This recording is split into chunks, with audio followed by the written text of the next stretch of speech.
Now, from the Weather Geeks of Memphis, explaining the science behind our weather, here's WeatherEd, proudly presented by the Cloud 901 Cares Initiative. Welcome to WeatherEd, everyone. I'm your host, Cameron Kirkendall, and today we will be talking about flooding basics, so let's jump into the video. First, let's describe the difference between flooding and flash flooding. Flooding is an overflowing of water onto land that is normally dry. Floods can happen during heavy rains, when ocean waves come on shore, when snow melts quickly, or when dams or levees break.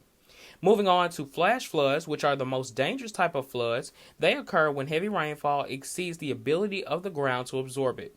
They can happen within minutes of the causes of rainfall, limiting the time available to warn and protect the public.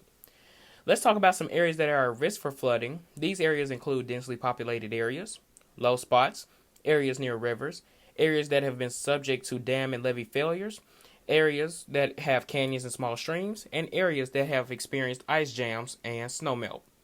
Let's talk about some flood-based alerts. A flood or flash flood watch is when flooding is possible within the designated watch area. Be on alert if a warning is issued in the near future. Then we have a flood or a flash flood warning is when flooding, or even worse, flash flooding, has been reported or is imminent, so you need to take necessary precautions to protect your life. Switching gears, let's talk about the types of floods that we experience here. We have 5 to present for you on today. First, let's talk about river flooding, which occurs when water levels rise over the top of riverbanks due to excessive rainfall. Then we have coastal flooding, which is caused by higher than average high tide and worsened by heavy rainfall and onshore winds.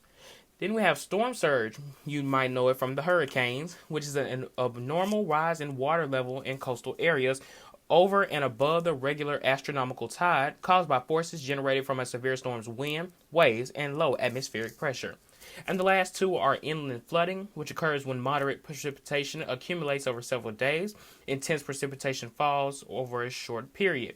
Then we have flash flooding, which is caused by heavy or excessive rainfall in a short period of time, generally less than 6 hours. To find out more about the science behind our weather, tune in on Mondays and Fridays for WeatherEd on YouTube, Instagram, and Facebook. Have a wonderful day.